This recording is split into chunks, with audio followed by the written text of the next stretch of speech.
guys, it's Shay. I just wanted to come on here and kind of chat about a new game that I have been recently playing a lot, and it just released on Switch and Steam. And I felt like there's a huge fan base for this, and I just needed to discuss it. This game is Hello Kitty Island Adventure. It is fun. I will say I've put in about 10 hours into this game now, and I am a completionist. I am somebody who will pick up every little thing that there is to pick up. I will pick up any quest, any little item laying around, any of the puzzle rooms. Like, I will go through and I'll complete everything. So the 10 hours has not been strictly just quest related. It's been me doing all kinds of things. There's an app that is available through Apple Arcade, and it is Hello Kitty Island Adventure. Now, the difference with that and the console version is that whenever you get this app, the app gets updates for free. So you pay $7 a month on Apple Arcade to get this app, and the updates come with it. But if you have the console version, you pay this one solid one-time payment, and that is either $40 for the regular edition or $60 for the deluxe edition, and you have to pay for DLCs when they come out. Okay, so that's a big difference between the two. For Apple Arcade, you just pay $7 a month, but that's as long as you want to play the game, you have to keep paying that price.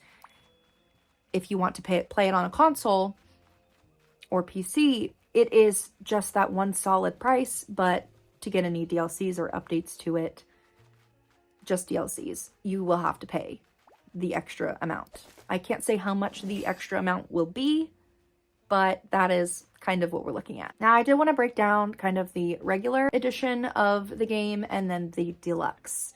So the regular is just exactly how the game comes. It is regular. There's nothing super special about it. It just comes with everything that the app does. The deluxe has, you get a starter kit, so it comes with some of these like craft items.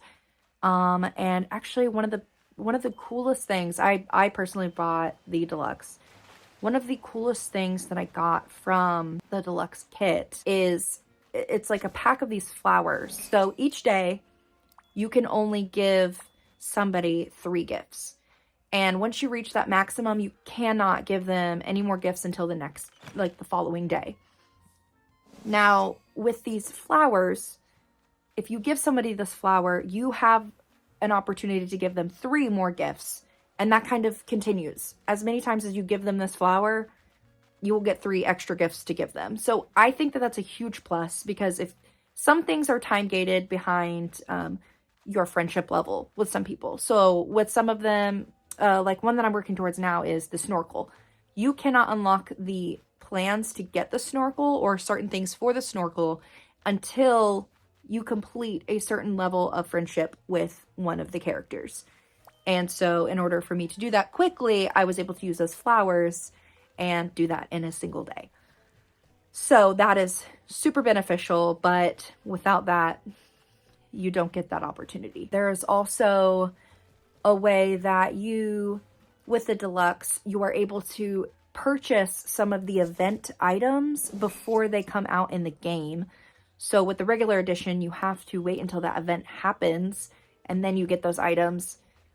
But with the deluxe, you have the chance of getting it in the store before the event happens, if that makes any sense. So something like the spooky stuff, you can't get the spooky stuff in the game until that event actually happens.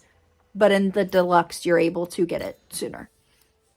So there are benefits to the deluxe, but that is just whether or not you think that an extra $20 is worth it to you. I personally think so if you're somebody who likes to spend a lot of time on this game. If you're somebody who's like, I could hit a couple things, get my daily things out of the way, and then I'm good, there's no need. There's no need for the extra $20. Okay, I did want to talk about the gameplay itself as well. So I am a huge fan of some games like Animal Crossing, and I do enjoy Breath of the Wild, Tears of the Kingdom. I love Stardew Valley. And I know somebody said that Stardew Valley was very similar. I personally say no. I do not think that anything about this game resembles anything about Stardew Valley. Not that that's a bad thing. I think that it just is not similar. And if you're looking for a game like that, Animal Crossing, I think, would be the most similar to this game. There's only so many things that you can get in a day, and there are daily resets, and there's friendships that you have to progress through. And the town, I mean, it's a little bit different. I also love Dreamlight Valley, and I would also say that it was very similar to Dreamlight Valley because Dreamlight Valley doesn't have like a max to the items that you can get, but like Animal Crossing, it does. So I would say that it's a very large mix of Animal Crossing and Dreamlight Valley. Not that that's a bad thing. I love both of those games so much. And I know Hello Kitty is its own game, but if you were trying to base it on something that it's similar to, that's what I would go with. The game is super cute. It's super fun. There's all kinds of things that you can do. You can like me, such a completionist. There is so much to collect. Each day that something happens, I mean, the map is huge. It's a very big map where you can go to these different areas and just kind of collect things in these different places. And each day, just collecting things alone would take a good minute. Going through all of the mountains and the beginning area and the spooky area. I mean, like, just going through those. There's fun little mini games that you can do. You spend some game tokens and you can collect as many apples as you can in a minute. Then there's some of these caves that have rewards for completing these puzzles. I think it's so fun. And the puzzles truly do remind me of Legend of Zelda in the way that they are just fun little puzzles to do and you get a reward at the end. And something that's very minor but reminds me a lot of it is your stamina circle.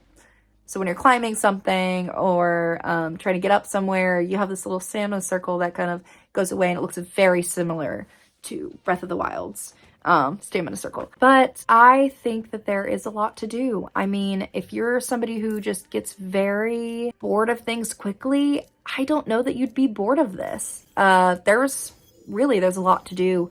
Unless you're sticking with just this one game all day long, I mean morning to night, then you'll probably find something to run out of. But other than that, it's very, very fun. There's so much to do. I think that it just, I don't know, it brings its own kind of uniqueness into it.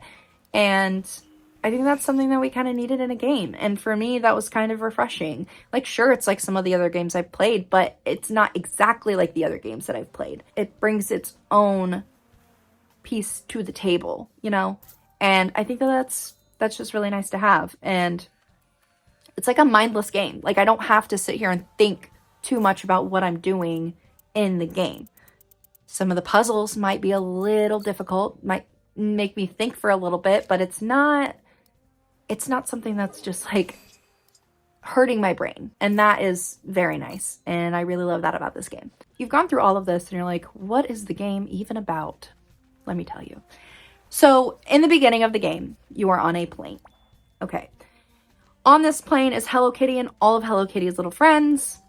And you have the option to either get to know everyone, walk around and like kind of introduce yourself to everyone, or you can just be done and get off the plane. I personally chose meeting everybody because I thought, what's a better way to learn the dialogue than going through and meeting everyone and kind of just seeing how interactions work. Things that you say do not affect the character. They don't. I unfortunately love when that happens, but with a game like this, I can kind of see why they don't do that. It's pretty straightforward, so you just kind of pick a response and you kind of get one in return. And it's not in any way based off of what you've said. So I met everyone. Then a cake oven, an oven kind of mishaps, and some cakes start flying out. Everybody's like, I'm jumping out of this plane. And you're like, why are we jumping out of a plane? Why? And this plane is going to an amusement park that was up and running that we just wanted to visit. But then once you land, you realize it's not up and running. And there's some like secrets to the island that you have to uncover, rescue your friends. So everybody jumps out of this plane but nobody lands in the same spot. So you have like this little group that kind of all land together, and you help open a couple shops, and like you learn how to fish. In the beginning, when you start this, there are clothes to collect. There's food to make that you can make with Hello Kitty. There is furniture that you can buy. You unlock your first little house. So you land on this island, you're helping your friends find each other and build relationships together. And then all the while you are trying to uncover these secrets about this island. Then you also have other people from the plane that also landed, but in different areas. So like in the spooky area, there's one person that you have to find, two people that you have to find. And then you level up their friendship, and then you get rewards and stuff from that. And then there's people on the other side in the mountain. And then there's some under the water that you have to unlock. But then to get underwater, you have to unlock the friendship with one friend to get the snorkel. And then once you get the snorkel, then you can get in the water. So it's just, I mean, it all kind of plays together. I think that it's just figuring out who to go to, who to level up your rewards with.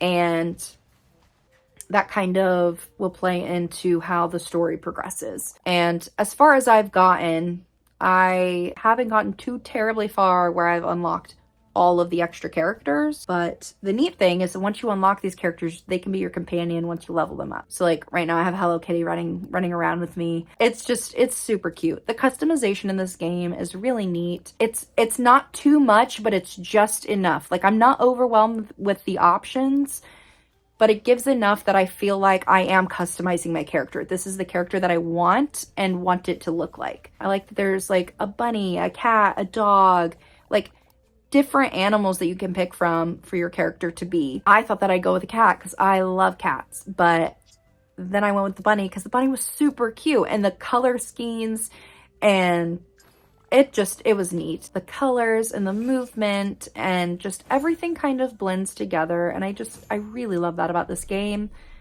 Everything is fluid. If you fall off of something, it immediately pops you back right where you were. So there's no like deaths and starting over on that end. I 100% think that this is worth the money. If you decide to buy it, I don't think you'll be disappointed unless this is just a game that you would not like. And that kind of is how I feel about it too. Either like, you know, you buy it, you try it, you get a refund.